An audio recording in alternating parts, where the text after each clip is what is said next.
Love affair with God.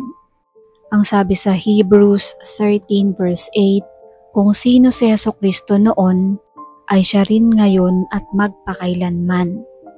People who fall in love with people are very unstable. Dahil inilalagak nila ang puso nila sa kamay ng tao na hindi rin kayang hawakan ang sariling puso. Pag mahal mo ang isang tao, nadadagdagan ng iyong pangamba. Nangangamba kang siya ay mapahamak o kaya ay mawala. Habang dumarami ang ating minamahal na tao, bumibigat ang ating dalahin. Oo nga't nakakatanggap din naman tayo ng pagmamahal, nasusuklian din yon, pero ang pag-ibig outside of God's hand is a burden. Marami sa inyo ang magpapatotoo niyan.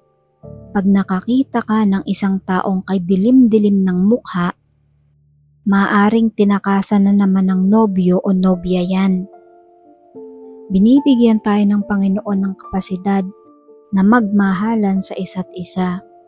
Pero pag hindi ang Panginoon ang dearest o hindi ang Panginoon ang pinakamahal mo, o kaya naman ay hindi sa paraan ng Panginoon ng ating pag-ibig, isang napakalaking dalahin at pabigat sa buhay, yang pagmamahal.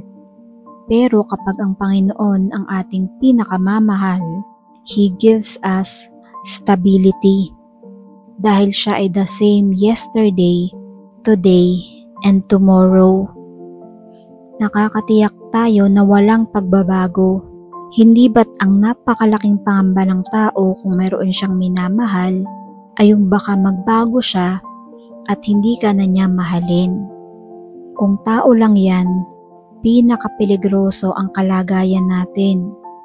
Dahil oras na nawala yung taong yon o nabawasan ang kanyang pag-ibig, nakikipag-usap na tayo sa ating anino. Minsan nawawala na tayo sa ating focus sa life. Yung iba nga dyan nasisiraan pa ng kanilang loob. Ang maganda sa Diyos ay hindi siya nawawala. If there is something we have to learn o kaya ay relearn, ito ay yung makadevelop ng isang love relationship sa Panginoon. Dahil ang Panginoon, kahit anong mangyari, mahal niya tayo.